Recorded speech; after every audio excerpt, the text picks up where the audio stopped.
الله من الشيطان الرجيم. بسم الله الرحمن الرحيم. إن الحمد لله نحمده ونستعينه ونستغفره ونعوذ بالله من شرور أنفسنا وسيئات أعمالنا.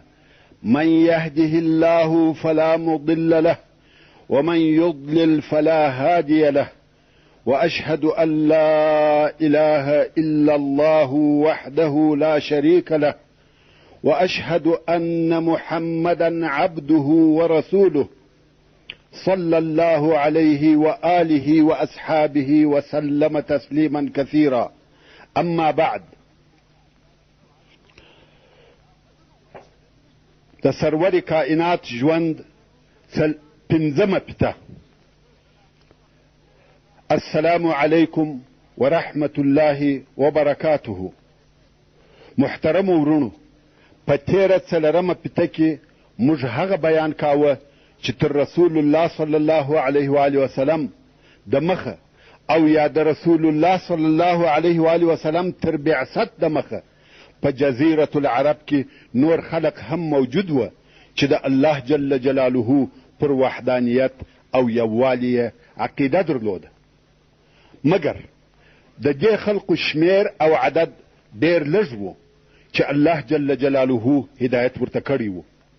د دغه لږ خلقو څخه یو زید ابن عمرو ابن نفیل و، بل عثمان ابن حارث او بل ورقه ابن نوفل و. دغه درې نفره د بوتانو د عبادت څخه بیزاره او بد یې ځینې راتله. د مشرکانو د کارو څخه په تنګ وه چې دا هم تر بعثت د مخه وه.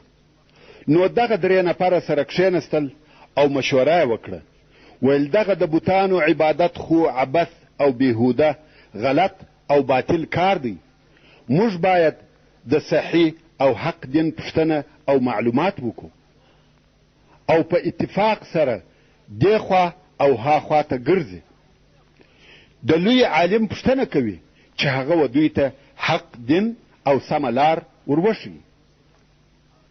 چې د دغه حق په تلاش کې عثمان او ورقه ابن نوفل نصارا سوه، مګر زید ابن عمر بیا هم ګرځي، غواړي چې پوره اطمینان حاصل کړي. خلقو یو نفر وروښاوه چې دغه نفر لوی عالم دی او هغه عالم یهودي و. زید ابن عمر و هغه ته ورغلی او ویل ستا د دین بیان راته وکړه چې څنګه دین دې دی. هغه هم د خپل دین یهودیت په باره کې معلومات ورکړه، د یهودیت عقاید او احکام یې ورته بیان کړه. زید ورته ویل دغه دین حق او الهي دین دی؟ هغه ویل هو، دا هغه حق دین دی. نو زید ابن عمر ورته وویل زه څنګه یهودي کېدلی سم؟ عالم ویل تر څو چې د الله جل جلاله یو څه غضب در باندې ونسي ته نسې یهودي کېدلی، ځکه الله عز وجل پر یهودو په غضب سوی دی. نو که ته غواړې چې یهودي سې د الله جل جلاله غضب به قبلوې، بیا نو یهودي کېدلی سې. زید ویل زما تیښته د الله جل جلاله د قهر او غضب څخه ده. زه د هغه رضا غواړم او ته مې د الله په غضب اخته کوې؟ یا زه تر دې دین تېر یم، مګر بل څوک یا بله لار راوښیه. عالم ویل بل شی نه دی را معلوم مګر دا چې حنیف سې. زید ویل حنیف څه شي دی؟ عالم ویل هغه دا چې موحد اوسې. زید ویل موحد څه شي دی؟ عالم ویل د ابراهیم علیه السلام دین حنیف او د توحید دین دی. زید ویل د ابراهیم علیه السلام دین څنګه دین دی؟ یهودي ویل هغه دین نه دی را معلوم، خو یو پخوانی آسمانی دین دی چې اوس بالکل د بینه تللی دی. عالمان یې ټول مړه سوي دي، اوس د هغه دین احکام چاته نه دي ور معلوم. فقط دونه خبر یم چې الهي او د توحید دین دی، خو احکام او تفصیل یې نه دي را معلوم. زید ویل چې دا هم نه دي در معلوم. نو یو بل دین راوښیه.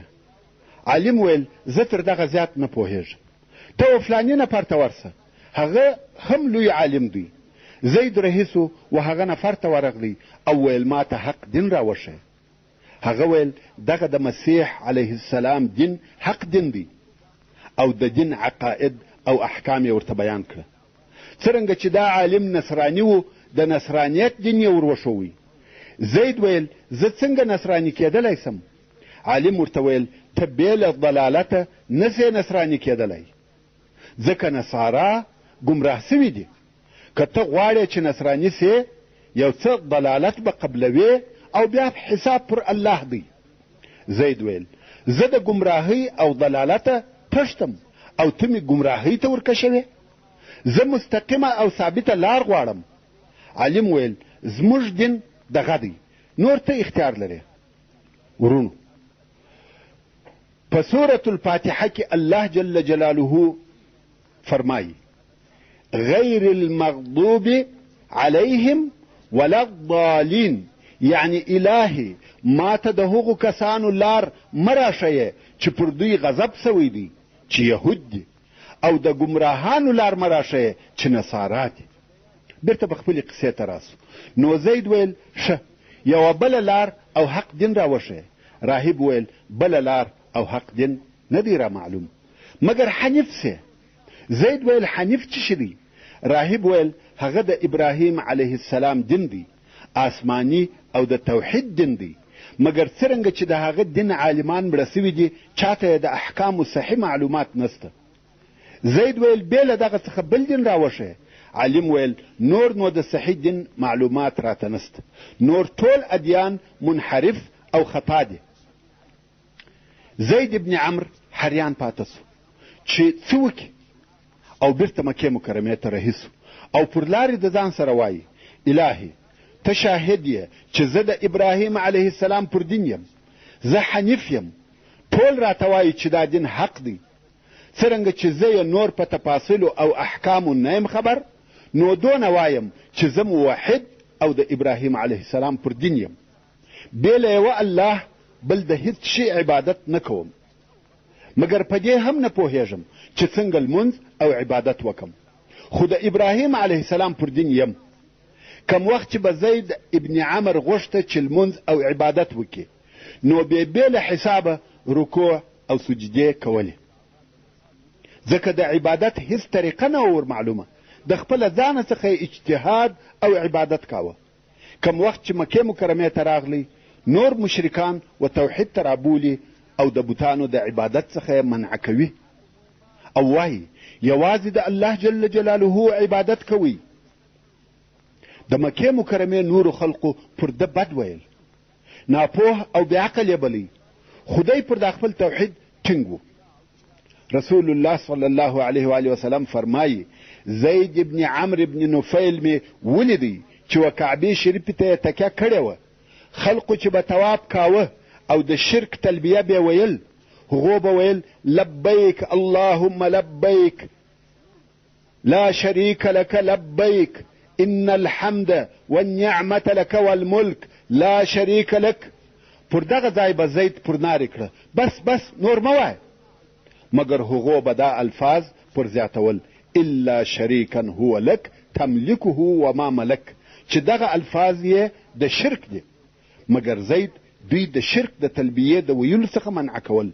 او بل دا چې زید نور مشرکان د مړه سوي حیوان د غوښو د خوړلو څخه منع کول، ویل هغه حیوان چې په خپله مړ سوی وي غوښه یې مه خوري، او مشرکان یې د بوتانو د تقرب یا نږدېوالي دپاره د حیواناتو د حلالولو څخه منع کول.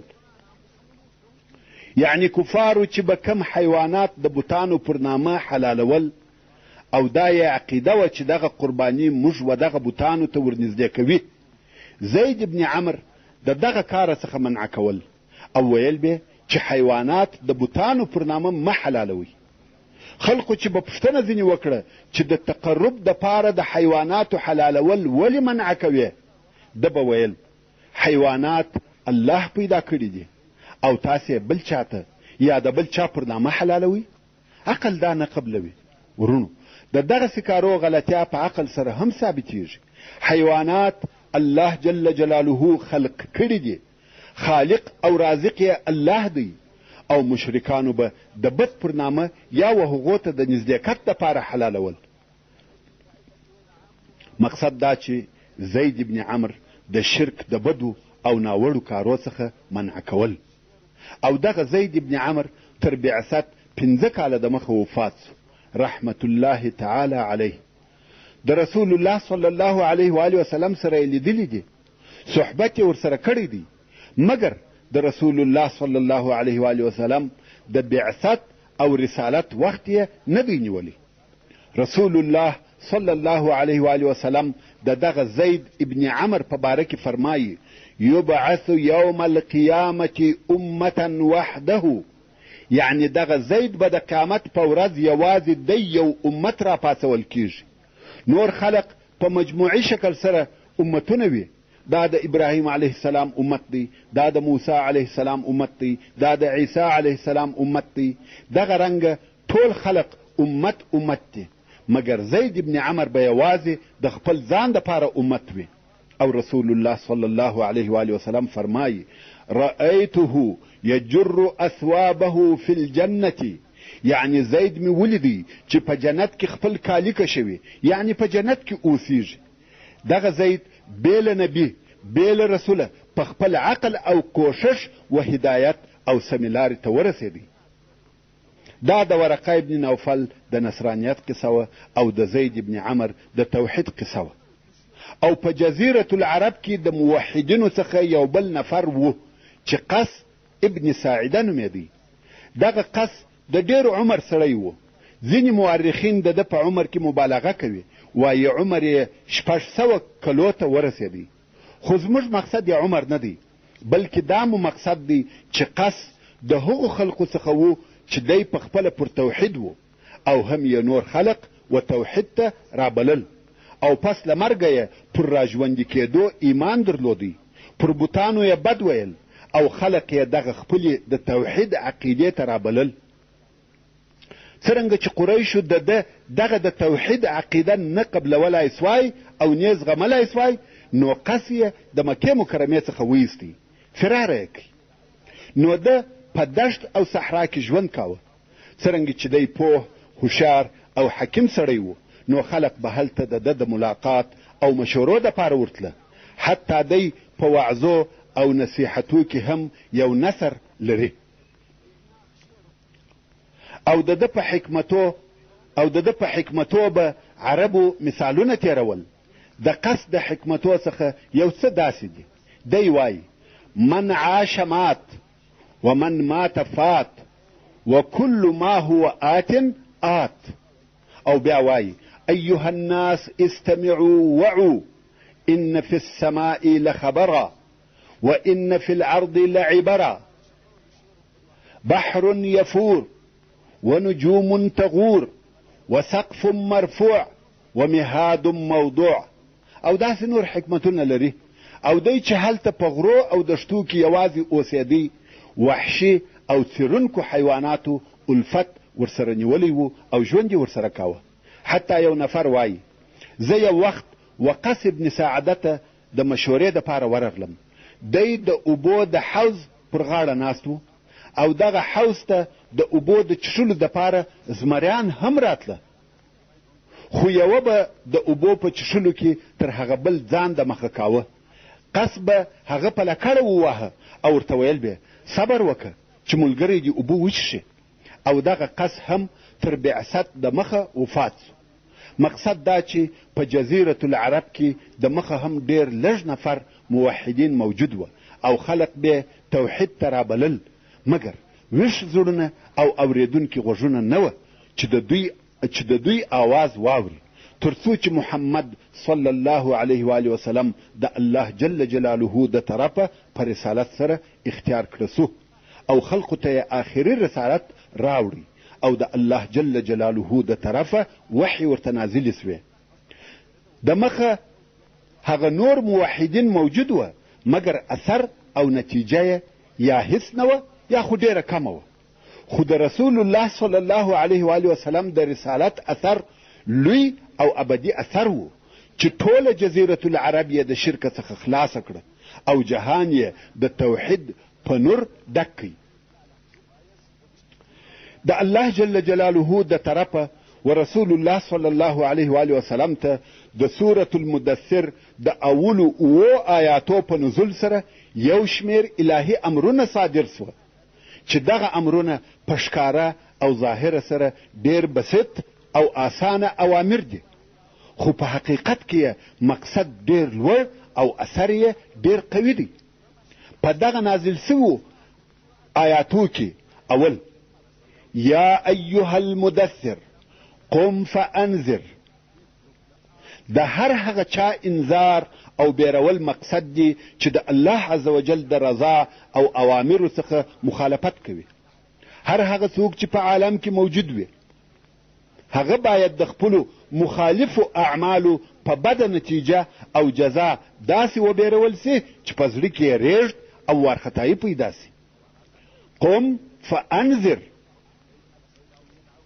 دوهم وربک فکبر، د دې مقصد دا دی چې په مځکه کې د هیڅ چا دپاره کبریا او لویي نسته، د هیڅ چا دپاره کبریا او لویي نسی پاته، د هر متکبر او مغرور شان او شوکت مات سي. وربک فکبر.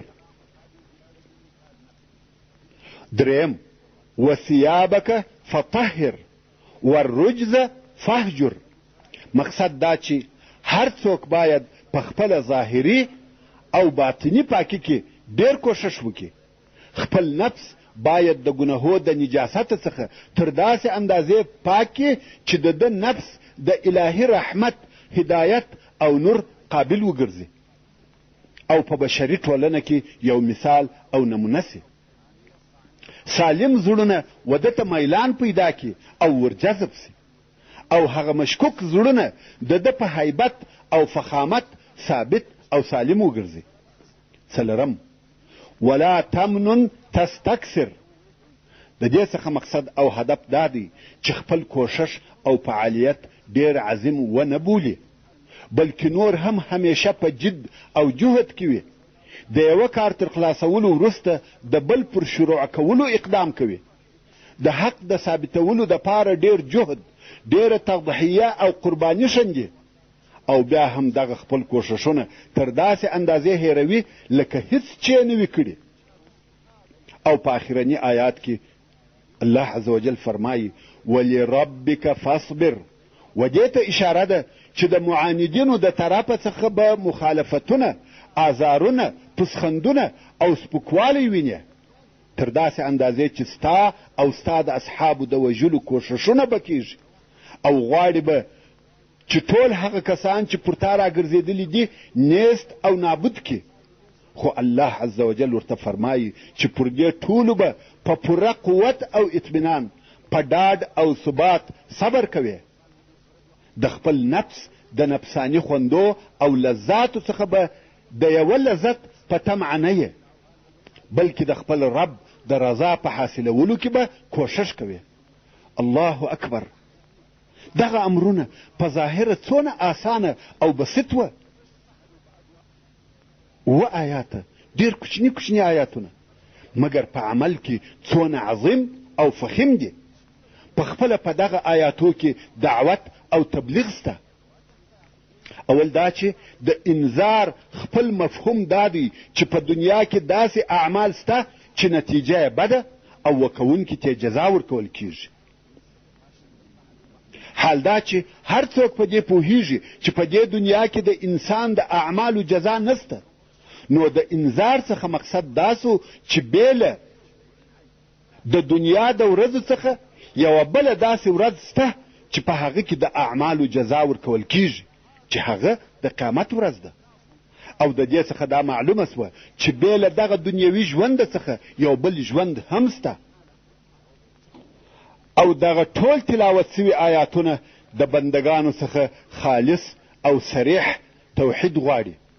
د خپل نفس رضایت، د نورو بندگانو رضایت به ټوله د الله عز وجل تر رضایت پورې پرېږدي، چې د دغو آیاتو نتیجه داسې ویلی سو: اول توحید، دوهم د قیامت پر ورځ ایمان، دریم د نفس پاکوالی، چې دغه پاکۍ دپاره دوه شی پکار دي، یو د ګناهو او فواحشو پرېښول او بل د خیر او فضائلو اعمال ډیرول.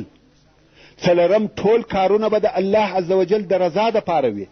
پنځم دغه ذکر سوي شیان به ټوله پس له ایمانه څخه پر رسالت د محمد صلی الله علیه و وسلم وي، د هغه علیه الصلاة وسلام تر قیادت او لارښوونو به لاندې وي. او بیا نو رسول الله صلی الله علیه و وسلم د دغه اوامرو د پوره کولو دپاره تر 20 کاله زیات جد او جهد وکړي. نه بیا استراحت کړی دی، نه آرام، نه بیا د خپل ځان دپاره ژوند کړی دی، نه د خپلې کورنۍ دپاره. پاته ټول عمر یې په دعوت الی الله تېر کړی دی. د رسالت دروند بار یې پر اوږو اخیستی و، د ټولې مځکې لوی امانت یې په غاړه کې و، د ټوله عقیدې اصلاح یې وظیفه وه، او د دغه کار دپاره یې څو قسمه جهاد کړی دی. تر 20 کاله زیات همیشه په معرکه کې ولاړ و. د کومه وخته څخه چې یې دغه الهي اوامر واورېدل، د دغه وظیفې څخه هیڅ شي مشغوله نه کوي. الله دې زموږ او د ټوله بشریت د طرفه د خیر بدله ورکړي، او دغه راتلونکی ټول بحث د رسول الله صلی الله علیه و وسلم د اوږده او د مشکلاتو څخه ډک جهاد نمونه ده، چې په دغه ټوله موده کې بیا رسول الله صلی الله علیه و وسلم نه آرام کړی دی نه استراحت. او خدیجه رضی الله تعالی عنها ته به ویل، یا خدیجه، د خوب او آرام، راحت او استراحت وخت تیر سو، د دعوت او جهاد وخت شروع سو. اوس نو موږ کولی سو چې د رسول الله صلی الله علیه و وسلم د دعوت موده و 2 زمانو ته وویشو، چې یوه یې د مکې مکرمې زمانه ده چې تقریبا 14 کاله یې په بر کې ونیول، او بله یې د مدینې منورې زمانه ده چې پوره 10 کاله یې دوام وکړي. او بیا دغه هره زمانه ځان ته مرحلې لري، چې هره مرحله یې د هغه بلې څخه په خاصو خصوصیاتو فرق او امتیاز لري. نو په دغه اساس موږ کولی سو چې د مکې مکرمې زمانه و 3 مرحلو ته وویشو. اوله مرحله یې پټ دعوت و چې 3 کاله یې دوام وکړي، او دوهمه مرحله یې په اهل مکه کې ښکاره دعوت و چې د بعثت د 4 کال څخه شروع سو، او د بعثت د 10 کال تر آخره دوام وکړي. او دریمه مرحله تر مکې مکرمې د باندې دعوت دی چې د بعثت د 10 کال د آخره څخه شروع سو، او بیا تر هجرته پورې دوام درلودی. خو د مدني دور مرحلې به بیا پر هغه خپل ځای د تفصیل سره درته بیان سي ان شاء الله تعالی. اوس به د مکې مکرمې دورې درته بیان کم. د مکې مکرمې اوله مرحله یا د سري دعوت 3 کلونه. ورونو، دا معلومه خبره ده چې مکه مکرمه د عربو دینی مرکز و، او کعبه شریفه د ټولو عربو دپاره د دوی په باطل دین، په مقدسه بوتانو یا خدایانو ډکه وه. په دغه ځای کې د اصلاح و مقصد ته رسېدل نسبت و هغه لرې ځایو ته مشکل او سخت کار و. دلته او په دغسې ځای کې و داسې فولادي عزم ته احتیاج او ضرورت و چې مشکلات او تکالیف تاثیر نسی پر کولی.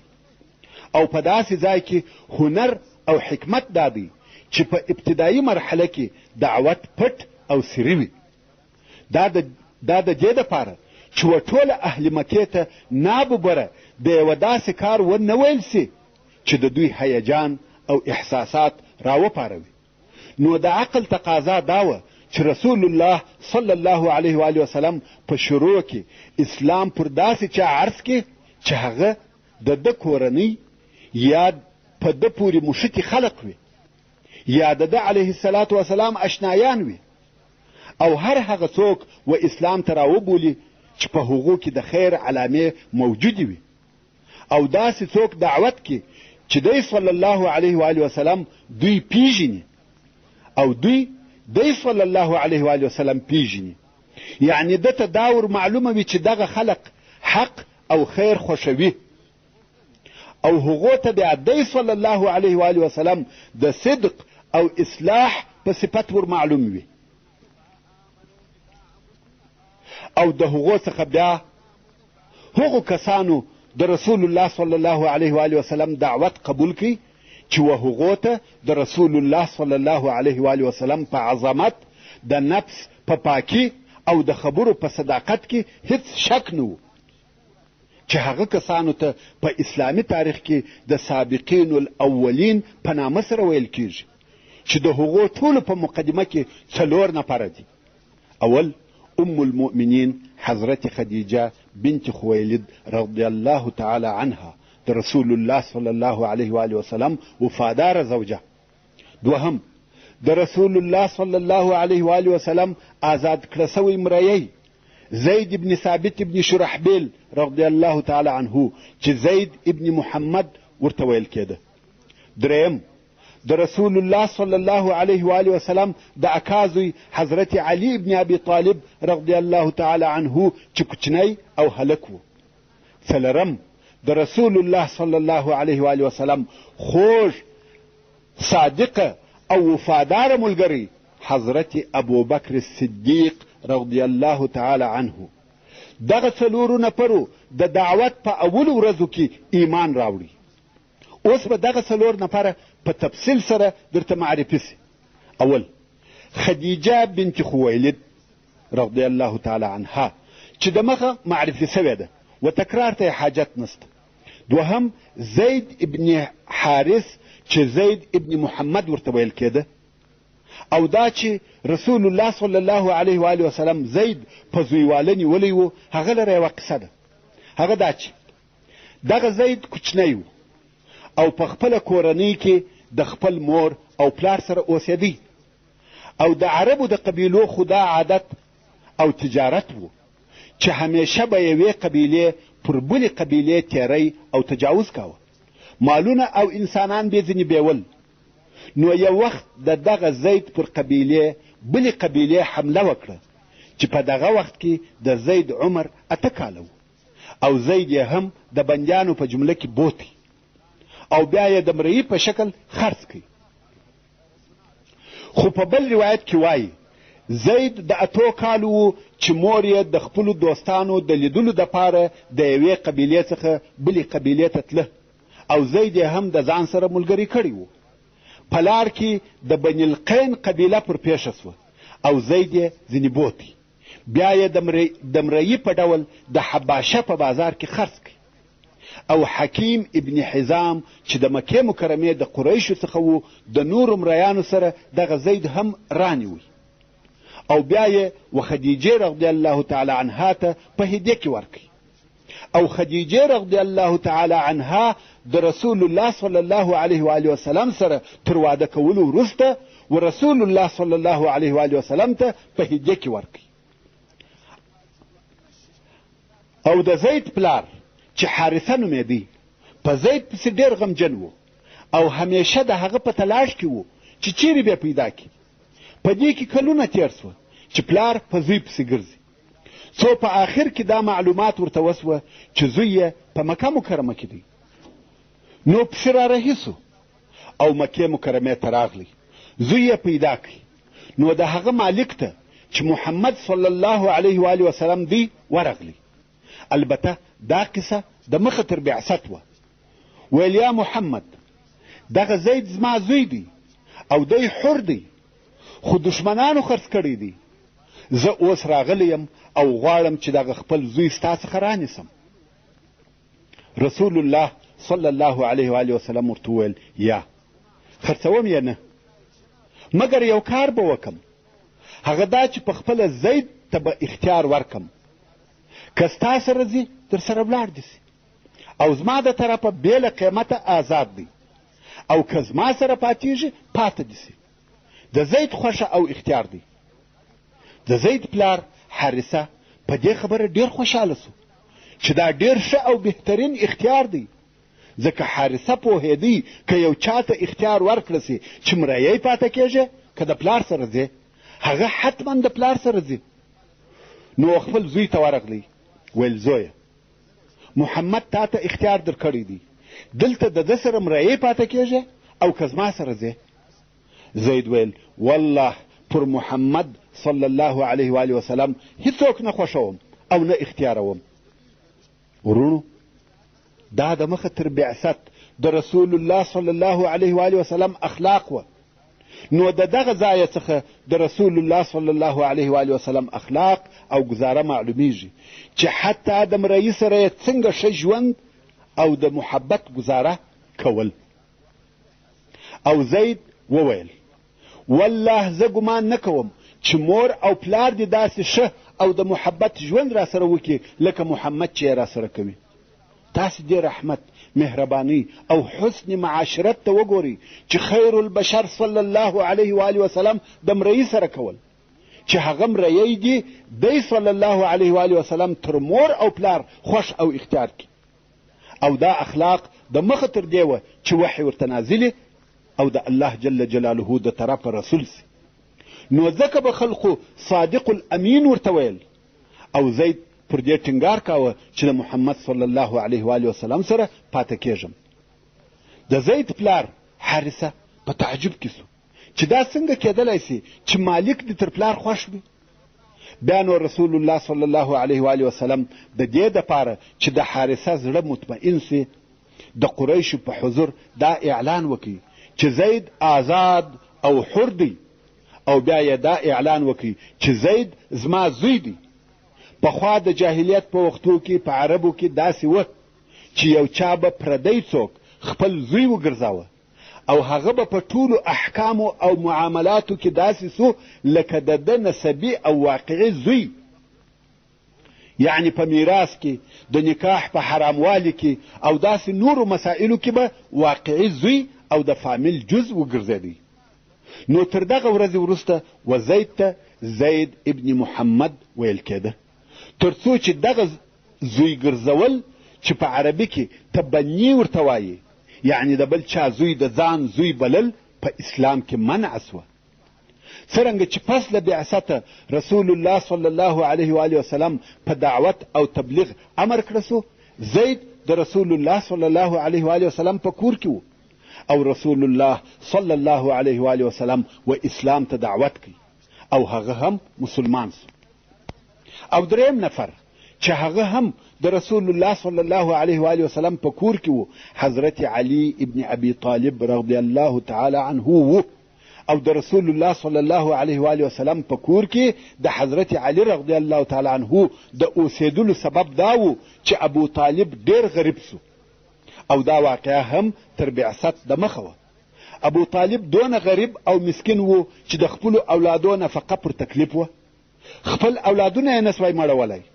نو رسول الله صلی الله علیه و آله وسلم و خپل اکا عباس رضی الله تعالی عنه ته ورغلی او ویل ای اکا، ته د ابو طالب په غریبۍ او مسکنت خبر یې، حتی د خپلو اولادو خواړه او نفقه هم نه لري. که دې خوښه وي وربسو او موږ هر یو به د ده د اولادو څخه یو واخلو او زموږ سره به اوسیږي، د هغو کفالت به وکړو، یعنی خواړه او مصرف به پر خپل ځان کو. پر ابو طالب به دا غریبي یو څه سپکه سي. عباس رضی الله تعالی عنه ویل ډېر ښه فکر دی. نو د عبدالمطلب د کورنۍ څخه څو نفره سره یو ځای سوه او ابو طالب ته ورغله. ویل موږ دا سره جوړه کړې ده چې موږ به هر یو ستا د زامنو څخه یو اخلو او زموږ سره به وي.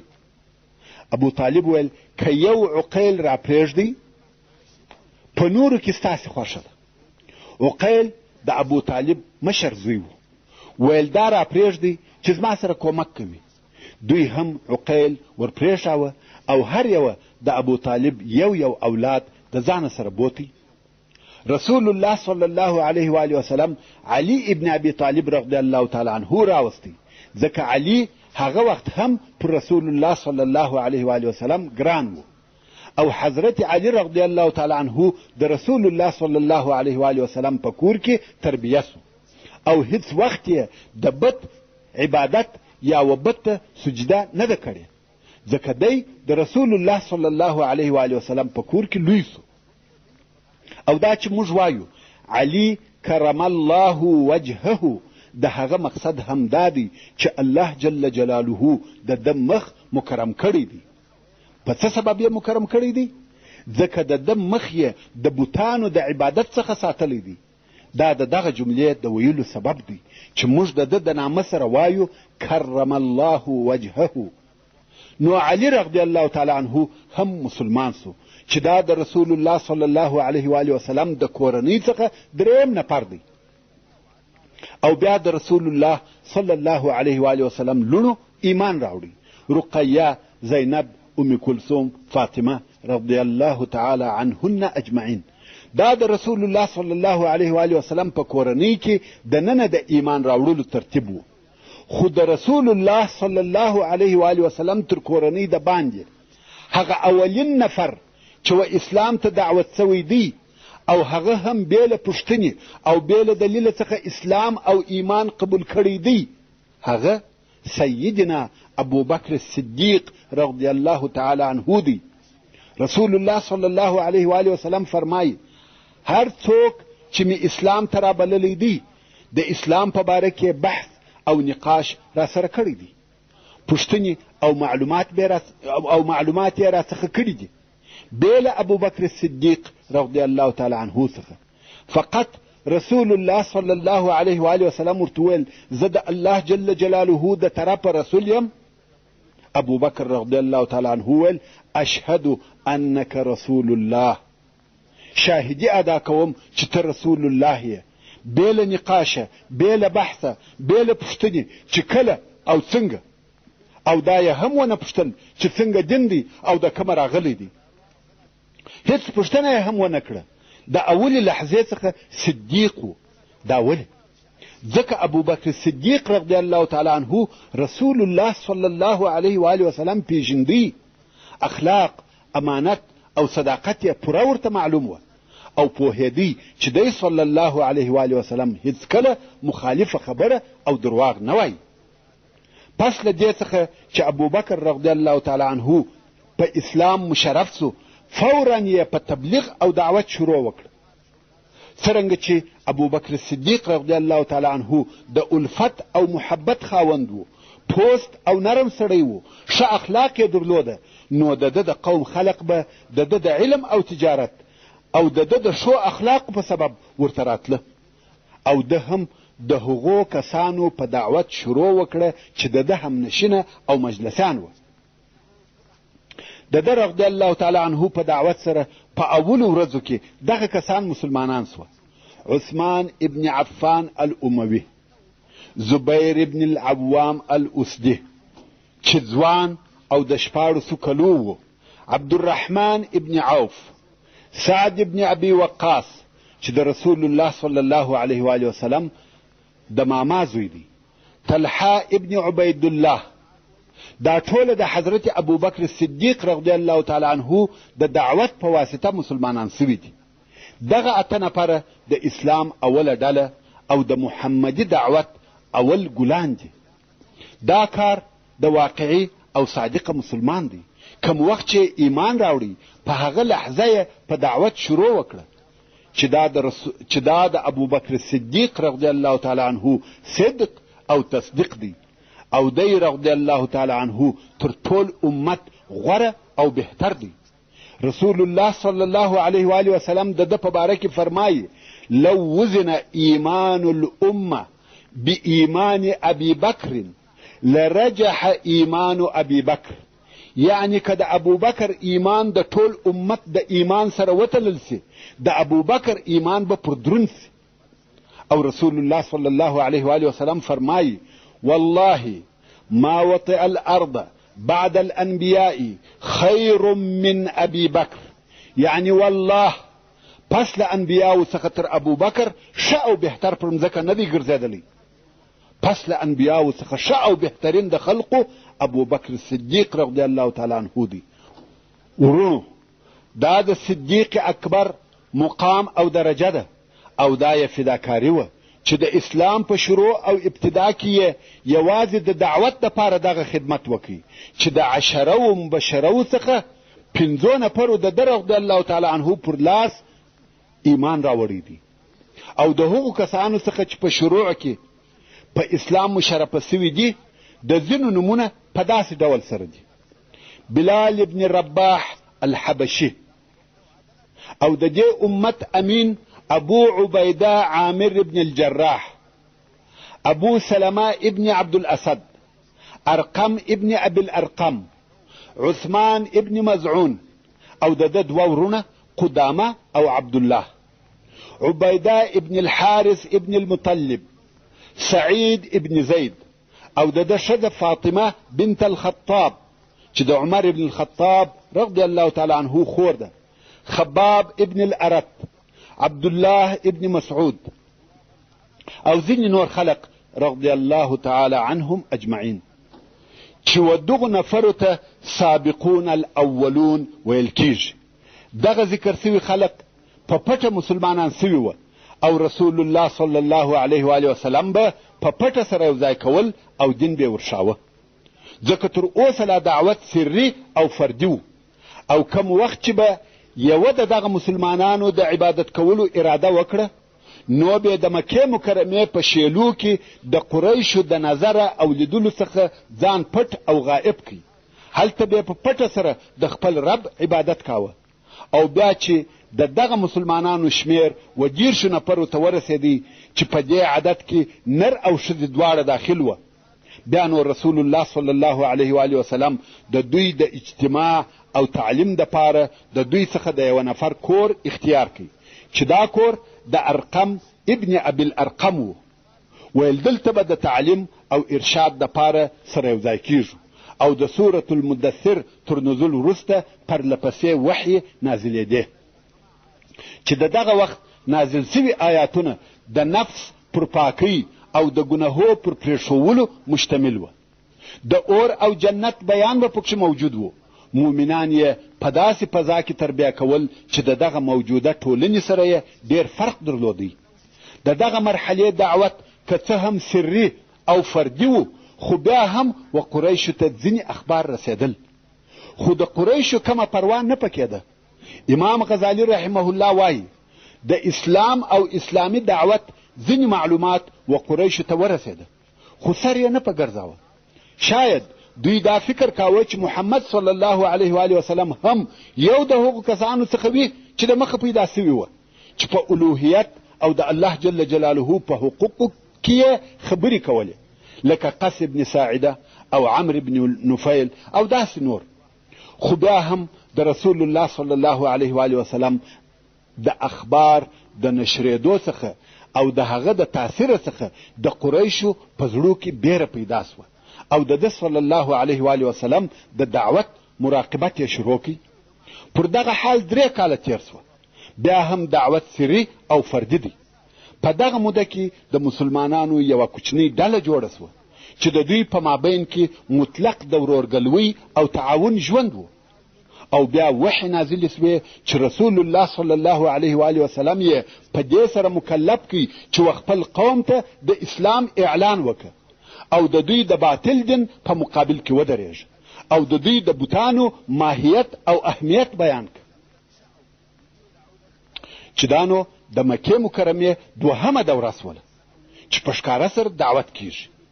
نو ورونو، کم وخت چې د الله جل جلاله د طرفه د سورة الحجر 94 نمبر آیات نازل سو، کم چې الله عز وجل فرمایي فاصدع بما تؤمر واعرض عن المشرکین، یعنی ای محمد صلی الله علیه و آله وسلم ښکاره او په جهر که هغه شی چې ته په امر سوی او مخ واړوه د مشرکانو څخه، یعنی د دوی د خبرو او ویلو هیڅ پروا مه کوه، په ښکاره ډول سره خپل تبلیغ کوه، دوی په تا هیڅ نسي کولی.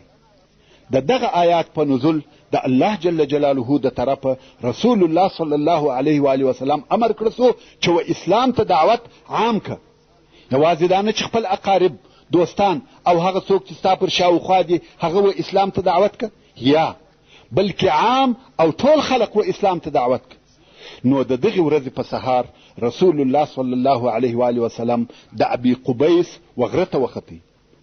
ورونو، د ابي قبیس غر هغه و کعبې شریفې ته تر ټولو نږدې غر دی، کوم چې اوس پر هغه غره قصر جوړ سوی دی، او د صفا د غونډۍ سره مشتي غر دی. دغه غر و کعبې شریفې ته او د قریشو د ناستې وځایو ته ډېر نږدې و، او هر څوک چې د کعبې شریفې و طرف ته وي د غره شا یعنی د غره هغه بل طرف نه ویني. نو رسول الله صلی الله علیه و آله وسلم دغه د ابي قبیس وغره ته وختي او په لوړ آواز یې نارې کړه وا صباحا وا صباحا، چې دا ناره د قریشو د خطر ناره وه. کم وخت چې به د دشمن لشکر پر راغلی او یا به بل عمومي خطر پیښ سو دغه ناره به کول. قریش د دغه نارې په اورېدلو سره پوه سوه چې خطر دی. پوښتنه یې وکړه چې ناره کوونکی څوک دی؟ ویل صادق الامین. خلقو په خپل مابین کې سره نارې کړه چې هلئ ژر سئ، صادق الامین درواغ نه وایي، خامخا یو خطر سته. نو ټول قریش د ابي قبیس د غره سره و رسول الله صلی الله علیه و آله وسلم ته راټول سو. رسول الله صلی الله علیه و آله وسلم ورته وویل که زه درته ووایم چې د دغه غره تر شا یو مسلح لشکر ولاړ دی او غواړي چې پر تاسې حمله وکړي، تاسې یې منئ؟ قریش ویل هو، موږ هیڅکله ستا څخه درواغ نه دي اورېدلي. نو رسول الله صلی الله علیه و آله وسلم ورته وویل زه تاسې د الله جل جلاله د هغه سخت عذاب څخه بیروم او زه و تاسې ته د الله جل جلاله د طرفه رسول یم. دلته نو د رسول الله صلی الله علیه و آله وسلم اکا چې نوم یې عبدالعزا او لقب یې ابو لهب دی وویل تبا لک، تالر دې هلاکت وي. د دغه دپاره دې موږ راوغوښتو، خپل کارونه م پرېښول چې ستا دغه خبرې واورو. ابو لهب نورو خلقو ته ویل ځئ خپلو کارو ته مو ولاړ سئ. او خلق بیرته د رسول الله صلی الله علیه و آله وسلم څخه رهي سوه او لاړ. خلقو ته چا د بیرته تلو امر وکړ؟ د رسول الله صلی الله علیه و آله وسلم اکا ابو لهب. نو ځکه د ده په باره کې دغه آیاتونه نازل سوي دي تبت یدا ابي لهب وتب ما اغنى عنه ماله وما كسب سيصلى نارا ذات لهب وامرأته حمالة الحطب في جيدها حبل من مسد. دا خو ابو لهب و چې د اولې ورځې څخه خپل ټول عمر د اسلام په دشمنۍ کې تیر کړی دی. لطفا فتا واړوه. هب و چې د اولې ورځې څخه خپل ټول عمر د اسلام په دشمنۍ کې تیر کړی دی چې قصې به په وروسته کې درته راسي. همدارنګه د ده ښځه چې ام جمیل ورته ویل کېده او د ابو سفیان ابن حرب خور وه د اسلام او رسول الله صلی الله علیه و آله وسلم سرسخته دشمنه وه. دی به همیشه زوزان لرونکي لرګي یا شاخلې راوړلې او د هغو زوزان به د رسول الله صلی الله علیه و آله وسلم په لار کې ایښول. کتل به چې رسول الله صلی الله علیه و آله وسلم پر کومه لار تیریږي په هغه لار کې به دغه زوزان کښېښول چې دغه زوزان د ده علیه الصلاة وسلام په مبارکو پښو ننوځي او آزار ورکړي. نو ځکه الله عز وجل وفرمایل وامرأته حمالة الحطب، یعنی د ده ښځه به د دوژخ د اور و لمبو ته په داسې حال کې ورننوځي چې د دوژخ دپاره به د لرګو د بار راوړونکې وي. فی جیدها حبل من مسد، او د دې په غاړه کې به د اور رسۍ وي. د دغه آیات شریف په ترجمه کې ډېر مفسرین وایي چې په دوژخ کې به د دې په غاړه کې د اور امیل یا غاړګۍ وي، ځکه دې یوه ډېره قیمت بها غاړګۍ یا امیل درلودی او دې به پلات او عزا سره قسم یاداوه چې زه دغه خپل امیل د محمد صلی الله علیه و آله وسلم په دشمنۍ کې مصرفوم. نو الله جل جلاله به د دغه عمل په عوض په دوژخ کې د اور امیل یا غاړګۍ ور په غاړه کې. او د دې بدبختي مرګ په ډېر عجبه شکل سره پیښ سو. هغه دا چې دی یو وخت د بوټو یا لرګیو بار را اخیستی و، پر لارې ستړې سوه، نو یې دغه بار پر یوه لو ډبره کښېښاوه چې ځان هوسا کړي. تقدیري د بار رسۍ د دې په غاړه کې غوټه سوه او بار د ډبرې شاته ولوېدی. نو څه پېښه سوه؟ د ډبرې یوه طرف ته بار زړېږي او بل طرف ته دا، دواړه په یوه رسۍ تړلي دي او رسۍ د دې په غاړه کې غوټه ده تر څو چې نفس یې وخوت. دا د ابو لهب د ښځې مرګ و او د ابو لهب د مرګ قصه به په وروسته کې واورئ. او بیا د سورة الشعراء د 214 نمبر آیات په نازلېدلو سره چې الله جل جلاله فرمایي وانذر عشیرتک الاقربین، یعنی ای محمد صلی الله علیه و آله وسلم د الله جل جلاله د عذاب څخه ستا نږدې خپلوان وبېروه. نو رسول الله صلی الله علیه و آله وسلم بني هاشم، بني عبدالمطلب او خپل قریبان په خپل کور کې سره راټول کړه چې د مطلب ابن عبد مناف د اولادې څخه هم څو نفره پکښې موجود وه او د ټولو نفرو شمیر و 45 نفرو ته رسېدی. کم وخت چې رسول الله صلی الله علیه و آله وسلم د خبرو کولو اراده وکړه، د مخه تر دې چې رسول الله صلی الله علیه و آله وسلم خبرې شروع کړي، ابو لهب په خبرو شروع وکړه. ویل یا محمد، که تا موږ د دې دپاره راټول کړي یو چې ستا د دین بیان راته وکړې، نو خبرې مه کوه، موږ یې نه اورو. او پوه سه چې ستا قوم د ټولو عربو طاقت او قوت نه لري. رسول الله صلی الله علیه و آله وسلم ولیده چې وخت او موقع د خبرو دپاره نه دي مناسب، نو چپ او څه یې ونه ویل. څو ورځې وروسته یې بیا خپل اقربا سره راټول کړه، مهماني یې ورته جوړه کړه. پس له عزته او احترامه، پس له خوړلو او چښلو، رسول الله صلی الله علیه و آله وسلم په خبرو شروع وکړه او ویې فرمایل الحمد لله احمده واستعينه واؤمن به واتوكل عليه واشهد ان لا اله الا الله وحده لا شريك له.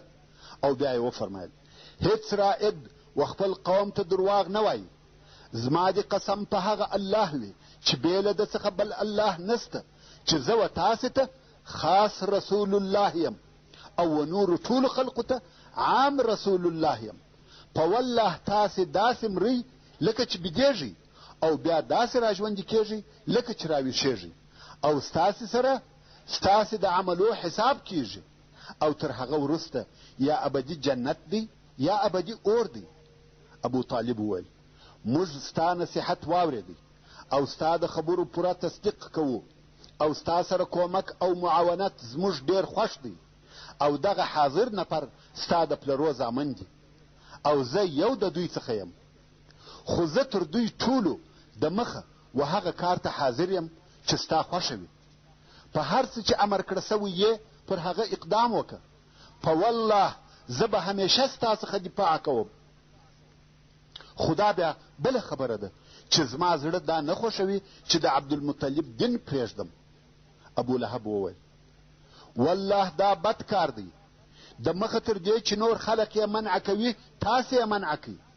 ابو طالب ویل یا والله تر څو چې ژوندي یو د ده دفاع به کوو. او بیا رسول الله صلی الله علیه و آله وسلم د اسلام او توحید په باره کې خبرې وکړې، او هر یوه ته یې د هغه په نامه سره خطاب کاوه. ویې فرمایل یا بني کعب ابن لؤی، چې دا عامه قبیله ده د قریشو، خپل ځانونه د اوره څخه خلاص کړي. یا بني مره ابن کعب، چې دا بیا د هغو څخه یو شاخ دی، خپل ځانونه د اوره څخه خلاص کړي. یا بني عبد الشمس، خپل ځانونه د اوره څخه خلاص کړي. یا بني عبد مناف، خپل ځانونه د اوره څخه خلاص کړي. یا بني عبدالمطلب، خپل ځانونه د اوره څخه خلاص کړي. و هر یوه ته یې د هغه په نامه سره جلا جلا خطاب کاوه، حتی و عمګانو ته یې د هغو په نامه سره خطاب کاوه. ویل یا صفیه بنت عبدالمطلب، د الله د طرفه هیڅ نسم در سره کولای، زه مو د الله د عذاب څخه نسم خلاصولای، خپل ځانونه په خپله خلاص کړئ. یا فلان یا فلان، هر یو په نامه یادوي. حتی چې و خپلې لور حضرت فاطمه رضی الله تعالی عنها ته وویل یا فاطمه، د دنیا د مال څخه چې ستا خوښ وي هغه زما څخه وغواړه، مګر د الله جل جلاله د عذاب څخه دې نسم خلاصولی. هر یو یې جلا جلا په خپل دین او اسلام خبر کړي، او ټوله یې د الله جل جلاله د عذاب څخه وبېرول. اوس نو د دغه اقرباو څخه څوک و اسلام ته داخل سوه او څوک نسوه داخل. د هغې جملې څخه چې په اسلام مشرفه سوه یوه هم صفیه بنت عبدالمطلب د رسول الله صلی الله علیه و آله وسلم عمه وه، چې د زبیر ابن العوام رضی الله تعالی عنه مور ده. او رسول الله صلی الله علیه و آله وسلم نور هم په ښکاره سره خپل دعوت او تبلیغ ته دوام ورکوي. خو د قریشو عکس العمل د دغه دعوت په مقابل کې دا و چې رسول الله صلی الله علیه و آله وسلم ته شاور وګرځول او د ده علیه الصلاة وسلام دعوت یې نه قبلاوه او ویل یې موږ هغه دین نسو پرېښولی چې د پلرو او نیکهګانو څخه راپاته دی او اوس زموږ د ژوند عادات او تقالید ګرځېدلی دی. دلته نو رسول الله صلی الله علیه و آله وسلم ودې ته متوجه کړه چې تاسې باید خپل فکرونه او عقلونه د تقلید او متابعت د قید څخه آزاد کړئ، د عقل او منطق څخه کار واخلئ او ویل دغه بوتان چې تاسې د هغو عبادت کوئ نه ګټه درسولی سي نه ضرر، او دا چې ستاسې پلرو او نیکهګانو د هغو عبادت کاوه دا عذر نه دی، دا فقط روند تقلید دی.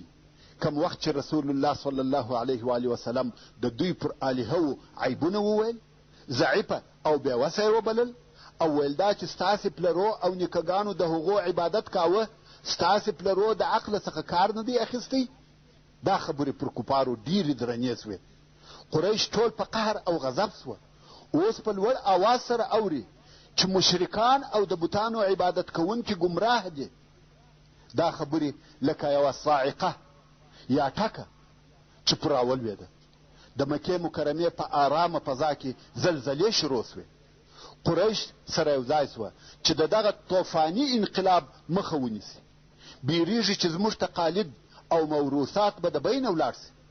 مګر اوس د داسې چا په مقابل کې چې په صادق الامین سره مشهوره دی څه وکړي؟ هغه داسې څوک دی چې د بشریت او ښو اخلاقو یو اعلی مثال دی. د ده په مثل یې په دا ډېرو وختو کې خپل او د پلرو په عصر کې څوک نه و لیدلی. اوس حیران پاته دی چې څه وکړي. ویل دا څوک دی چې محمد صلی الله علیه و آله وسلم د هغه په قوت او ساتنه دونه قدرت پیدا کوي چې زموږ خدایان بې قدرته او عبث بولي.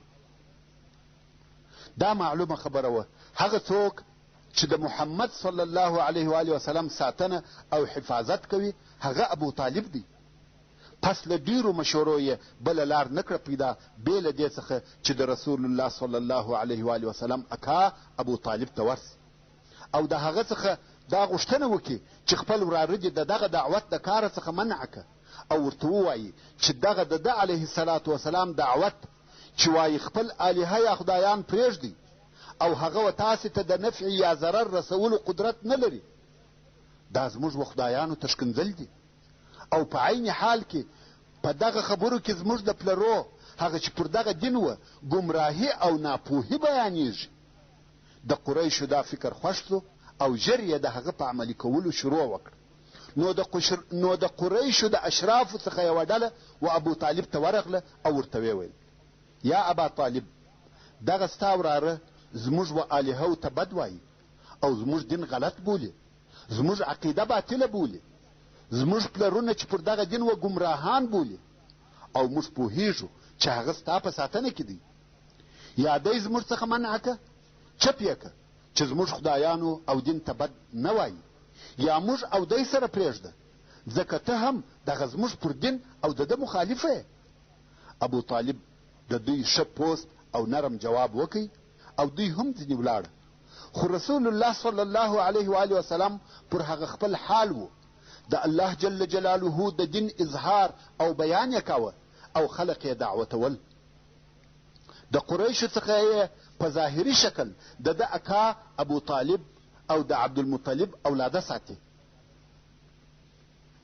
په دغه موده کې و قریشو ته یو بل مهم کار پیدا سو. هغه دا چې د دعوت پر ښکاره کېدو فقط څو میاشتې تېرې سوي وې چې د حج موسم را نږدې سو او قریش پوه سوه چې د مختلفو ځایو څخه د عربو مختلفې ډلې مکې مکرمې ته راځي. نو دوی ویل موږ باید خامخا داسې یوه خبره ولرو چې د محمد صلی الله علیه و آله وسلم په باره کې یې و عربو ته وایو. دا د پاره د دې چې د محمد علیه الصلاة وسلام دعوت د نورو عربو پر زړو تاثیر ونه کړي. نو د قریشو مشران و ولید ابن مغیره ته راټول سوه او په دغه باره کې مشوره ورسره کوي چې موږ باید و خلقو ته د محمد صلی الله علیه و آله وسلم په باره کې څه ووایو. ولید ویل هو، په اتفاق سره باید یوه خبره جوړه کړو او ټوله به هغه یوه خبره کوي، مختلفې خبرې به نه کوي، ځکه په مختلفو خبرو کې یوه ډله هغه بله دروغجنه کوي او د یوې ډلې خبرې د هغه بلې ډلې په خبرو ردیږي. قریش ویل نو ته ووایه. ولید ویل یا تاسې ووایاست، زه په غوږ درته ونیسم. قریش ویل خلقو ته به وایو چې کاهن دی. ولید ویل یا والله کاهن نه دی، موږ کاهنان لیدلی دي، نه د کاهنانو سجعه پکښې کې ده نه زمزمه. قریش ویل وایو به چې لیونی دی. ولید ویل لیونی هم نه دی، موږ لیونتوب لیدلی دی او پیژنو یې، نه د لیونتوب وسوسه پکښې کې ده نه خرافات. قریش ویل وایو به چې شاعر دی. ولید ویل شاعر هم نه دی، موږ د شعر ټول اقسام پیژنو، رجز او حجز، قریز او مقبوض او مبسوط یې ټول را معلوم دي، د ده خبرې شعر نه دی. قریش ویل نو به وایو چې ساحر دی. ولید ویل ساحر هم نه دی، موږ ساحران او د هغو سحر لیدلی دی، نه د هغو پوکل پکښې کې دي او نه د هغو غوټه کول. قریش ویل نو څه ووایو؟ ولید ویل والله د ده خبرې خوږوالی لري، د خبرو ریښې یې خوشبویه دي او شاخونه یې میوهداره دي، او د ده په باره کې چې تاسې دغه هر څه وویل معلومیږي چې ټوله ناحقه او باطل وایاست. قریش ویل نو هغه ستا ښه او روښانه نظر راته ووایه. ولید ویل وخت راکړئ چې فکر پکښې وکړم. ولید فکر واهه څو په آخر کې یې وویل معقوله خبره دا ده چې ووایاست ساحر دی، داسې خبرې کوي چې په هغه سره زوی او پلار جلا کوي، ورور او ورور جلا کوي، ښځه او خاوند جلا کوي، سړی او خپله قبیله جلا کوي. پس له هغه څخه چې د قریشو پر دغه خبره اتفاق او مصلحت سو، نو یې د هغه پر عملي کولو اقدام وکړي. د موسم په وخت کې قریشو د مکې مکرمې پر لارو نفر کښېنول. هر څوک چې به مکې مکرمې ته راتله هغه به بیرول چې پام کوئ یو ساحر پیدا سوی دی چې په خپلو خبرو پلار او زوی سره جلا کوي، ورور او ورور سره جلا کوي، ښځه او خپل خاوند سره جلا کوي، چې خبرې یې وانوري. او د دې کار مشرتوب ابولهب پر غاړه واخیستی. کم وخت چې به رسول الله صلی الله علیه و آله وسلم د موسم په وخت کې خلق ویوه الله جل جلاله ته دعوتول، ابولهب به په پسې و، دغه به یې ویل د ده خبرې مه منئ، دا د دینه اوښتی دی او کذاب دی، العیاذ بالله. او د دې کار نتیجه دا سوه چې د دغه موسم راغلو عربو دا خبر د ځانه سره و خپلو وطنو ته یوړی، او د رسول الله صلی الله علیه و آله وسلم د دعوت خبر د عربو په ټولو وطنو او قبیلو کې نشر سو. کم وخت چې قریشو ولیده چې محمد صلی الله علیه و آله وسلم د خپل دعوت څخه لاس نه اخلي، نو بیا سره کښېنسته او په دې باره کې فکر وکړي او د دعوت د منع کولو دپاره یې ډېرې لارې وسنجولې چې د هغو خلاصه به درته بیان سي. اول، په مسلمانانو پسخند وهل، د هغو خوار بلل، پر هغو مسخرې کول، پر هغو خندل او درواغجنان بلل، چې په دې کارو سره د مسلمانانو ښویول مقصد و او د دوی معنوي قواوې یې ورضعیفه کولې. پر رسول الله صلی الله علیه و آله وسلم یې بې ځایه تهمتونه ویل، سپکې او نالایق خبرې ورته کولې، د مجنون او لیوني په نامه یې نارې وروهلې. الله جل جلاله د سورة الحجر په 6 نمبر آیات کې فرمایي وقالوا یا ایها الذي نزل علیه الذکر انک لمجنون. یعنی دغو کفارو به محمد صلی الله علیه و آله وسلم ته ویل ای هغه څوکه چې پر هغه باندې قرآن نازل سوی دی، بېشکه ته خامخا لیونی یې. او ځینې وختونه به ورته ویل چې ته ساحر او کاذب یې، العیاذ بالله.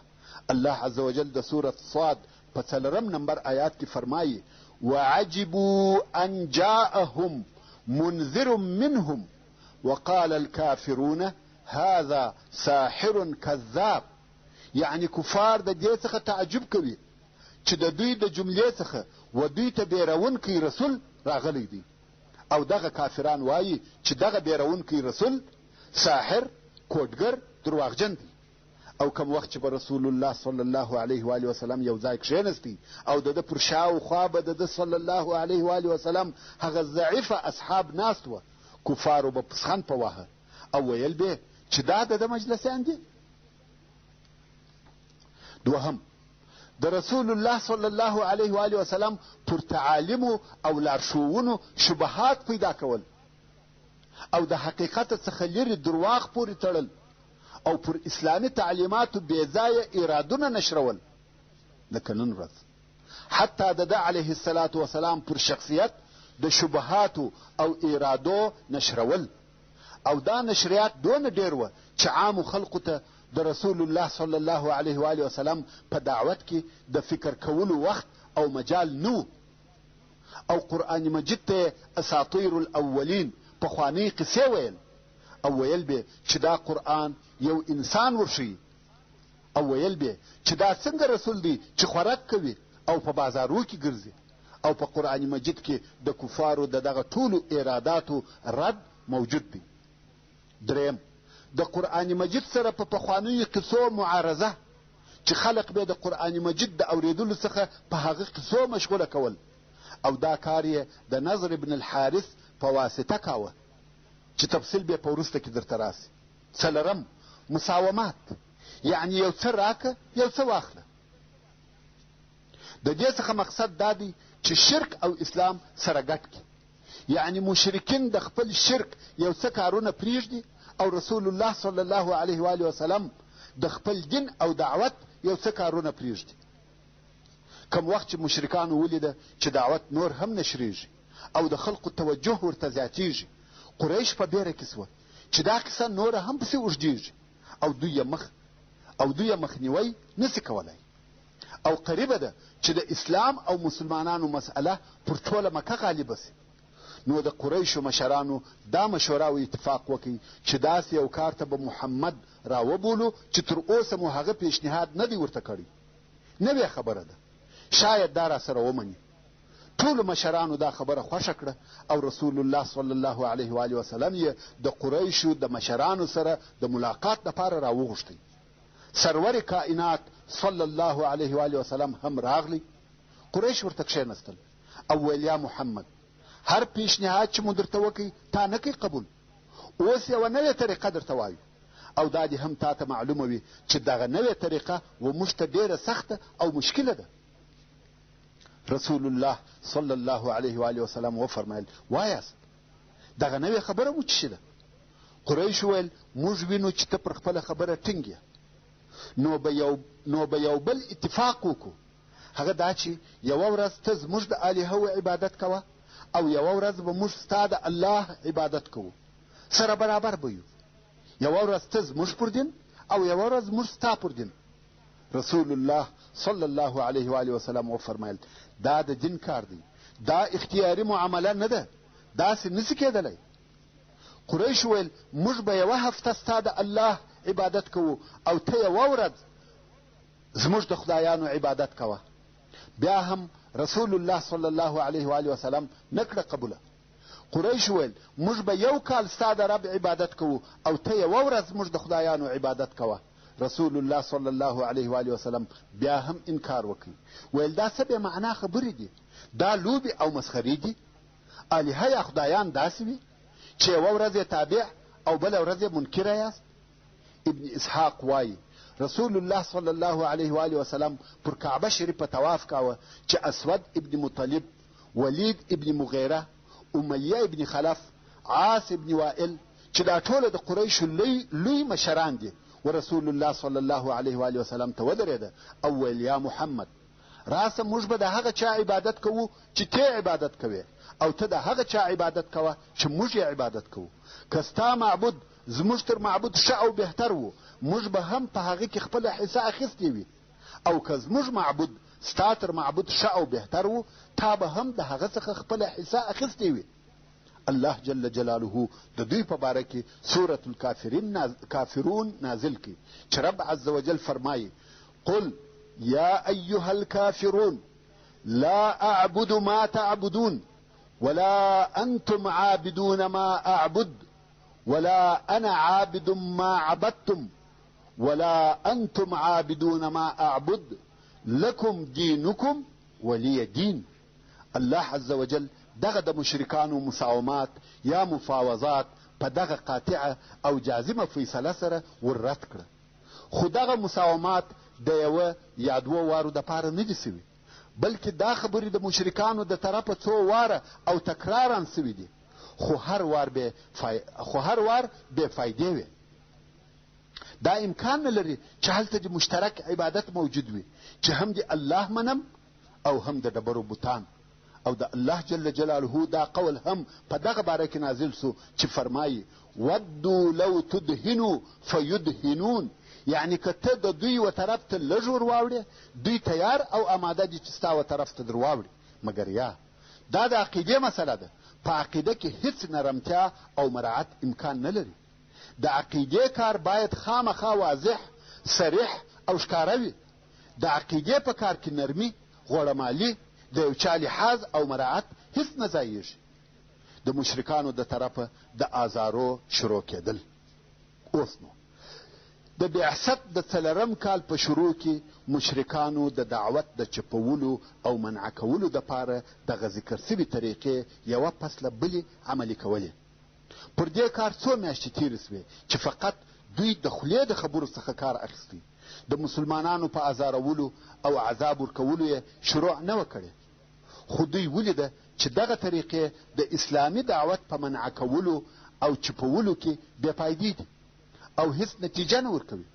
نو د بل وار دپاره بیا د قریشو سرداران او مشران سره راټول سوه چې د دې مجلس او شورا د اعضاو شمیر 25 نفره و او د دې مجلس رئیس ابو لهب د رسول الله صلی الله علیه و وسلم اکاو. پس له ډیره فکره او پس له ډیرو مشورو دې مجلس د رسول الله صلی الله علیه و وسلم او د د اصحاب کرامو پر ضد ډیر جازم او قاطع تصامیم ونیول. ویل هر څوک به د اسلام او مسلمانانو سره په جنګېدلو کې خپل وس او پوره طاقت استعمالوي. د محمد صلی الله علیه و وسلم په ازارولو کې به هیڅ دریغ او کوتاهي نه کوي. او هغه کسان چې و اسلام ته داخل سوي دي یا نوي داخلیږي و هغو ته به سخت عذابونه او تکلیفونه ورکول کیږي. دا مادې تصویر سوې او د هغو د عملي کولو دپاره تصمیمونه ونیول سوه. ښه، اوس نو د نورو مسلمانانو په متعلق خاصتا د هغه ضعیفې طبقې سره د دغه مقرراتو عملي کول اسانه کار. مګر رسول الله صلی الله علیه و وسلم چې د ډیر وقار او دبدبې خاوند دی، خوږ شخصیت یې دی، د دوستانو او دشمنانو په سترګو کې لوی او محترم دی، د داسې چا سره څوک بې له عزته او احترامه نسي مخامخ کېدلی. د داسې چا په مقابل کې بې ادبي او سپکې خبرې کول بې له رذل او بې شرفه خلقو بل څوک نسي کولی. او پر دې ټولو سربیره محمد صلی الله علیه و وسلم د ابو طالب په ساتنه کې دی او ابو طالب د مکې مکرمې د خاصو مشرانو څخه دی. هیڅوک د هغه یوه هګۍ ځان ته حلاله نسي بللی او محمد صلی الله علیه و وسلم د هغه وراره دی. دغه کیفیت قریش په تردد کې واچول، مګر بیا هم تر کومه وخته د دغه دعوت په مقابل کې صبر وکړي چې د دوی دیني زعامت او مشرتوب، دنیوي صدارت او امریت یې په خطر کې اچولی دی. اوس نو د مشرکانو د طرفه د رسول الله صلی الله علیه و وسلم ازارونه شروع سو چې د دغه ازارونکو مشري د ابو لهب پر غاړه وه. ابو لهب خو هغه څوک دی چې د رسول الله صلی الله علیه و وسلم سره د اولې ورځې څخه د مخه تر دې چې قریش د هغه د عداوت په باره کې فکر وکړي عداوت شروع کړی و. د صفا د غونډۍ د نارې په ورځ دی و چې رسول الله صلی الله علیه و وسلم ته ناوړه جواب ووایه او خلقو ته یې د تللو امر وکړي. په ځینو روایاتو کې راغلی دي کم وخت چې رسول الله صلی الله علیه و آله وسلم د صفا پر غونډۍ د خپل رسالت اعلان وکړ، ابو لهب یوه ډبره واخیسته، غوښته یې چې په هغه سره رسول الله صلی الله علیه و آله وسلم وولي. او د بني هاشم په مجلس کې ابو لهب و چې رسول الله صلی الله علیه و آله وسلم یې د اسلام د دعوت او بیانولو څخه منع کړي. او ابو لهب تر بعثت د مخه د خپلو دوو زامنو دپاره چې عتبه او عتیبه نومېده د رسول الله صلی الله علیه و آله وسلم دوې لوڼې رقیه او ام کلثوم په نکاح کړي وې. کم وخت چې رسول الله صلی الله علیه و آله وسلم په رسالت سره مبعوث کړه سو، ابو لهب خپل زامن د رسول الله صلی الله علیه و آله وسلم د لوڼو په طلاقولو سره جبرن او قهرن امر کړه تر څو چې هغو هم طلاق کړي. او کم وخت چې د رسول الله صلی الله علیه و آله وسلم دوهم زوی عبدالله وفات سو، ابو لهب په ځغستا و خپلو نورو ملګرو ته ورغلی او دا زیری یې پر کاوه چې محمد صلی الله علیه و آله وسلم ابتر یعنی بې زویه سو. او دا مو مخکې درته وویل د حج په موسم کې چې به رسول الله صلی الله علیه و آله وسلم نورې قبیلې و اسلام ته دعوتولې، ابو لهب به تر شا په پسې و. خلقو ته به ویل د ده خبرې مه منئ، دا د دینه اوښتی او درواغجن دی، العیاذ بالله. په یوه روایت کې راغلی دي چې یوازې پر دغه خبرو یې کفایت نه کاوه بلکې رسول الله صلی الله علیه و آله وسلم به په ډبرو هم ویشتی تر څو چې د رسول الله صلی الله علیه و آله وسلم تر پښو به وینې بهېدلې.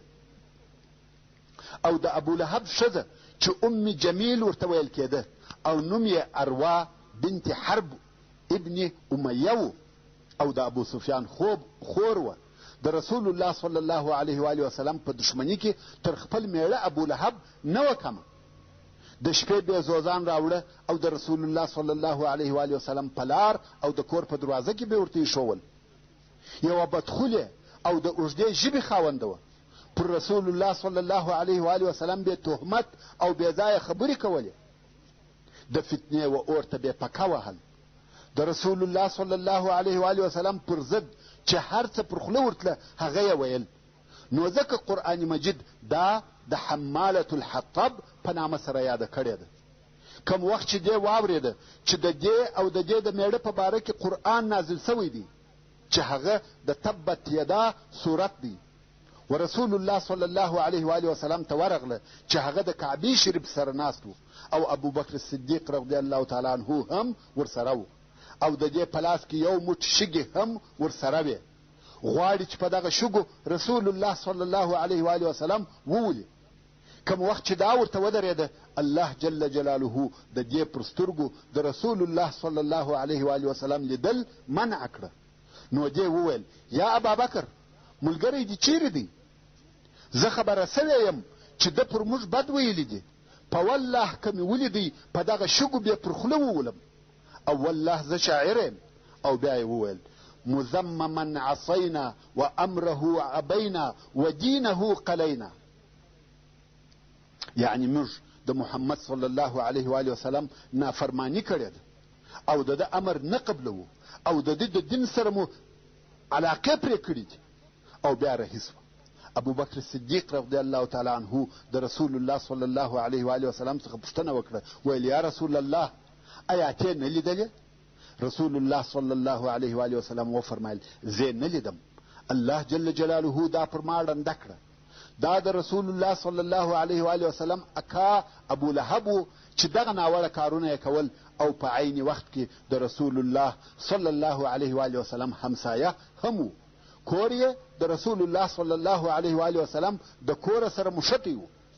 همدارنګه رسول الله صلی الله علیه و آله وسلم نور همسایگان هم درلوده چې رسول الله صلی الله علیه و آله وسلم به په خپل کور کې دننه ډیر ازاراوه او د رسول الله صلی الله علیه و آله وسلم همسایگان چې وده ته یې په کور کې آزار او تکلیف ورکاوه دغه کسان وه. ابو لهب، حکم ابن ابي العاص، عقبه ابن ابي معيط، عدي ابن حمراء الثقفي، ابن الاصداء الهذلي، دغه څو نفره د رسول الله صلی الله علیه و آله وسلم همسایگان وه. وعده او اتفاق یې سره کړی و چې همیشه به و محمد صلی الله علیه و آله وسلم ته آزار ورکوو. رسول الله صلی الله علیه و آله وسلم به په خپل کور کې پر لمانځه ولاړ و.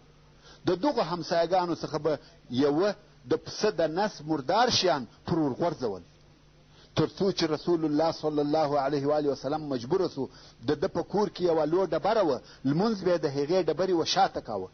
او ځینو همسایګانو چې به پسه یا اوښ حلال کړي د هغه د نس چټل او خراب شیان به د رسول الله صلی الله علیه و آله وسلم د کور و میدانۍ ته ورغورځول، او یا به د ده علیه الصلاة وسلام د کور په دروازه کې ورته کښېښول. رسول الله صلی الله علیه و آله وسلم به هغه چټلي او مرداري لرې او کلمې په یوه لرګي راپورته کړه او د خپل کور په دروازه کې به ودرېدی. فقط دونه به وویل: یا بني عبد مناف، دا څنګه همسایه‌توب دی؟ ایا د همسایه حق دغه دی؟ تر دغه جملې زیات یې نور څه نه ویل، او بیا به هغه چټلي لرې وغورځول. او دا آزارونه همیشه و رسول الله صلی الله علیه و آله وسلم ته ورسېده. هره ورځ به په دغه همسایګانو خپل انبار او کچره د رسول الله صلی الله علیه و آله وسلم د کور مخ ته غورځول، او رسول الله صلی الله علیه و آله وسلم به ایسته کول. اوس نو ته فکر وکړه، که یو سړی بد همسایه ولري څونه په تکلیف وي، مګر که ستا ټول همسایګان بد سي او ستا د تکلیف او آزار نیت یې هم کړی وي، نو بیا به دې څه حال وي؟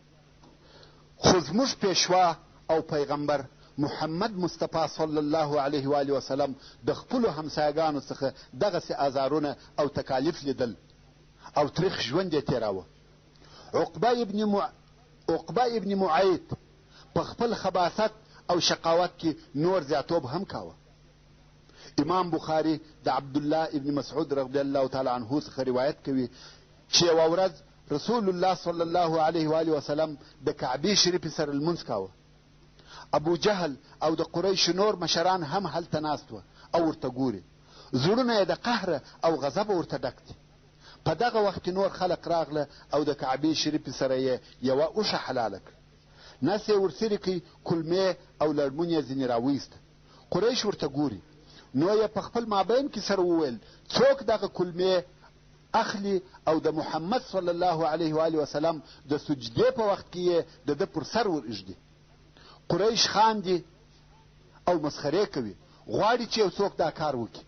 خو عقبه ابن معیط ملعون ویل: دا کار زه کوم. قریش خاندي او عقبه ته وایي: ونیسه، ولاړ سه.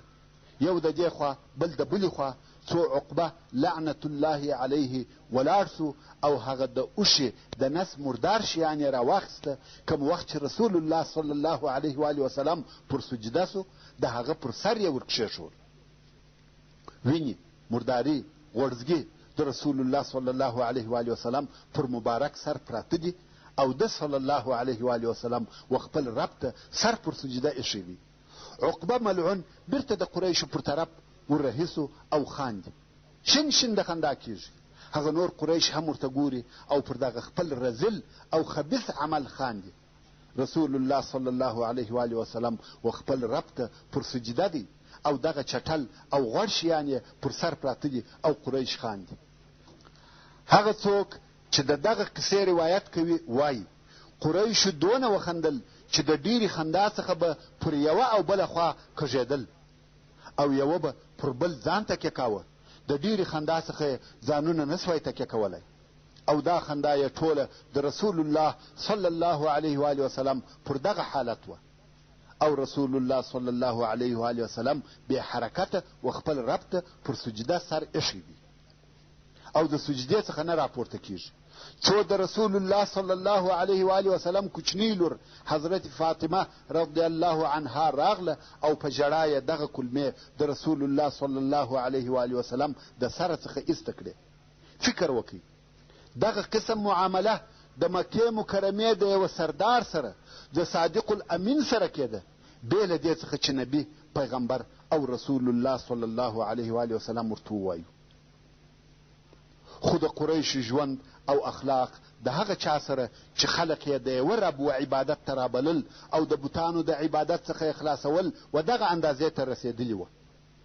کوم وخت چې رسول الله صلی الله علیه و آله وسلم د لمانځه څخه فارغه سو او د هغه مردارو کلمو وینې خیرې غورځګي پر پراته وه نو یوه دوی ته کتل او شراوې یې ورته کولې ویل اللهم علیک بقریش 3 واره یې دغه جمله وویل او بیا یې د دوی نومونه یادول اللهم علیک بأبي جهل اللهم عليك بعتبة ابن ربيعة وشيبة ابن ربيعة والوليد ابن عتبة وأمية ابن خلف وعقبة ابن أبي معيط د دغو ناستو خلقو نومونه یادول یو یې په نامه سره یاد کړي راوي د حدیث وایي ټول هغه کسان چې رسول الله صلی الله علیه و آله وسلم یې نومونه یاد کړه په والله ټوله مې د بدر د غزا په ورځ مړه او مردار سوي ولیده ټول ووژل سوه هغه کسان چې د رسول الله صلی الله علیه و آله وسلم په مقابل کې دغه بد عمل او ناوړه کار کړی و ټول د بدر په ورځ مردار کړه سوه ورونو تاسې واورېدل چې رسول الله صلی الله علیه و آله وسلم څه وخت شرا وکړه او څه وخت قبوله سوه پس له کلو ټول ووژل سوه په دې کې و ټولو مسلمانانو ته اشاره او لارښوونه ده کم وخت چې دعا کوئ او د رب عز وجل څخه یو شی غواړئ تلوار به نه کوئ دعا مو قبلیږي مګر وخت یې په الله جل جلاله پورې تعلق لري رسول الله صلی الله علیه و آله وسلم فرمایي ستاسې څخه د هر چا دعا قبلیږي تر څو چې تلوار ونه کړي صحابه کرام پوښتنه وکړه ویل یا رسول الله یو څوک څنګه تلوار کوي رسول الله صلی الله علیه و آله وسلم وفرمایل هغه داسې چې یو نفر وایي دعا مې وکړه دعا مې وکړه دعا مې وکړه او قبوله نه سوه ورونو قبلېده داسې نه دي چې پس له یوې ورځې یا یوې میاشتې یا باید نن او سبا زما کار وسي قبلېده شاید پس له کلو وسي لکه د رسول الله صلی الله علیه و آله وسلم سره چې په دغه حالت کې وسوه پس له کلو یې دعا یا شرا قبوله سوه نو کم وخت چې د رسول الله صلی الله علیه و آله وسلم دعا کلونه په بر کې نیسي د نورو خلقو په باره کې څه خیال کوئ مقصد دا چې دعاوې کوئ هر څه چې د الله جل جلاله څخه غواړئ ویې غواړئ مګر تلوار مه کوئ که چا تلوار کاوه دعا یې نه قبلیږي ځکه د حدیث شریف لفظ هم داسې دی چې فرمایي یستجابو لاحدکم ما لم یستعجل یعنی ستاسې څخه د هر چا دعا قبلیږي تر څو چې تلوار ونه کړي موږ مخکې د هغه عذارو بیان کاوه چې د مشرکانو د طرفه و رسول الله صلی الله علیه و آله وسلم ته ورسېدل اوس هغه بحث پسې پوره کوم امیه ابن خلف چې دوی هم د قریشو د رئیسانو څخه و د رسول الله صلی الله علیه و آله وسلم په غیاب کې خو به د هغه بد ویل خو کم وخت چې به رسول الله صلی الله علیه و آله وسلم ولیدی په ښکاره سره به هم بد او پوچ ورته ویل د الله جل جلاله دا قول چې فرمایي ویل لکل همزة لمزه د دغه امیه ابن خلف په باره کې نازل شوی دی ابن هشام وایي همزه هغه څوک دی چې په ښکاره سره یو چاته پوچ او فحش وایي او په سترګو هم اشارې ورسره کوي چشمکان وهي او لمزه هغه څوک دی چې د یو چا په غیاب کې یعنی پشله د هغه عیبونه بیانوي او ازاروي مګر د امیه ابن خلف رور ابی ابن خلف د کفارو د هغه جملې څخه و چې د مسلمانانو سره ډیر زیات عداوت او دشمنی درلود یو ورځ ورسول الله صلی الله علیه و آله وسلم ته راغلی او یو زوړ پخوانی هډوکی یې په لاس کې و داسې زوړ هډوکی و چې بالکل شړېدلی او پوسیده و دا هډوکی یې مات کړي او په هورغوي کې یې سره وموږئ څو داسې سو لکه ایرې بیا یې د رسول الله صلی الله علیه و آله وسلم پر مخ ور وپاشي او رسول الله صلی الله علیه و آله وسلم ته یې وویل ته وایې چې الله موږ بیرته د دغه اوړو څخه راژوندي کوي څوک پس له مرګه موږ بیرته راژوندي کولی سي پس له دغه څخه چې موږ دغسې ایرې سو لکه دغه هډوکی بیا راژوندي کیدای سو په دغه باره کې د الله جل جلاله دا قول نازل سو وضرب لنا مثلا ونسي خلقه قال من يحيي العظام وهي رميم یعنی و موږ ته یې د وراسته شړېدلي هډوکي مثال راوړي او خپل پیدایښت یې هیر کړی دی وایي څوک به دغه هډوکی یا دغه هډوکي ژوندي کړي حال دا چې هغه وراسته او شړېدلي دي الله جل جلاله فرمایي قل يحييها الذي انشأها اول مره وهو بكل خلق عليم. يعني یا محمد صلی الله علیه و آله وسلم ودته ووایه چې به هغه قادر مطلق ذات ژوندي کې چې اول وار یې پیدا کړی دی، حال دا چې دغه الله پر هر قسم پیدایښت ښه عالم دی. که نوي پیدا کول وي که زاړه. سبحان الله. هغه ذات چې اول وار یې د هیڅ څخه پیدا کړي دي، دوهم وار یې هم هغه ذات پیدا کوي. دغه آیاتونه د دغه ابی ابن خلف کافر په رد کې نازل سوه. عقبه ابن ابي معیط چې دی هم د قریشو او مشرکینو د مشرانو څخه و، د دې دپاره چې د مسلمانانو او مشرکانو په مابین کې دغه د دشمنۍ ډکه معامله او ګزاره لږ څه آرامه سي، نو یې یوه ورځ رسول الله صلی الله علیه و آله وسلم میلمه کړي. کم وخت چې خواړه راوړه سوه، رسول الله صلی الله علیه و آله وسلم د ډوډۍ خوړلو څخه انکار وکړي. د کور خاوند عقبه ابن معیط ورته ټینګ دی چې ډوډۍ وخوره. رسول الله صلی الله علیه و آله وسلم ویل یا تر هغو به ستا ډوډۍ ونه خورم چې ته ونه وایې اشهد ان لا اله الا الله وانی رسول الله. عقبه چې هر څه کوشش وکړي چې رسول الله صلی الله علیه و آله وسلم ډوډۍ وخوري، مګر رسول الله صلی الله علیه و آله وسلم د ډوډۍ خوړلو دپاره دا شرط کښېښاوه چې د رسول الله صلی الله علیه و آله وسلم داسې امید و که عقبه دغه د شهادت کلمې مراعتا هم ووایي، په نتیجه کې به مسلمان سي. لکه حمزه رضی الله تعالی عنه چې ابو جهل ته ویل ته محمد تشکنځل کوې او زه د هغه پر دین یم. دا خبره د حمزه تر خولې بې ارادې راووته، خو بیا د دغې خبرې په واسطه مسلمان سو. د حمزه رضی الله تعالی عنه د اسلام قصه به بیا په وروسته کې درته بیان سي. نو د رسول الله صلی الله علیه و آله وسلم دا امید وو که چیرې اوس عقبه د ډوډۍ خوړلو په خاطر د شهادت کلمې ووایي خو آخر شاید مسلمان سي. عقبه هر څه ځان یوې خوا او بلې خوا ته کوي، مګر رسول الله صلی الله علیه و آله وسلم پر خپله خبره ټینګ و. عقبه فکر وکړي چې میلمه دی، دا امکان نه لري چې ډوډۍ ونه خوري او لاړ سي، دا عیب دی. نو عقبه د عقیدې په سبب نه بلکې په دې سبب چې رسول الله صلی الله علیه و آله وسلم خواړه وخوري د شهادت کلمې وویل. ویل اشهد ان لا اله الا الله واشهد انك رسول الله. او رسول الله صلی الله علیه و آله وسلم هم ډوډۍ وخوړل. مګر وروسته په قریشو کې دا خبر نشر سو چې عقبه ابن معیط د شهادت کلمې وویلې. قریش په دې خبره ډیر خپه سوه، او هغه چې ډیر زیات خپه سو هغه ابی ابن خلف و، ځکه ابی د عقبه ډیر نږدې آشنای او مجلسي و. نو ابی و عقبه ته ورغلی، ویل زما مخ پر تا حرام دی، نه خبرې در سره کوم او نه دی آشنا یم تر څو چې د محمد صلی الله علیه و آله وسلم پر مخ ورتونه کې. د هغه په سبب دی د شهادت کلمې وویلې، زما شرط به ادا دی چې پر مخ به ورتکې، هغه وخت بیا خبرې در سره کوم. اوس عقبه په حیرت او تردد کې دی چې څه وکم. هر څه کوشش یې وکړي چې ابی بې له دغه شرط راضي کړي او د دغه شرط څخه ځان خلاص کړي، فایده نه کوي. ابی پر خپله خبره ټینګ ولاړ دی. د عقبه په مخ کې دوې لارې دي، یا به د محمد صلی الله علیه و آله وسلم په مقابل کې دغه ناوړه عمل کوي، یا به د قریشو مشران د لاسه ورکوي. آخر یې دا بهتره وبلل چې محمد صلی الله علیه و آله وسلم خفه او ناراضه کړي، او ورغلی د رسول الله صلی الله علیه و آله وسلم پر مبارک مخ یې توکړه. رسول الله صلی الله علیه و آله وسلم چپ او پټه خوله، هیڅ یې ونه ویل.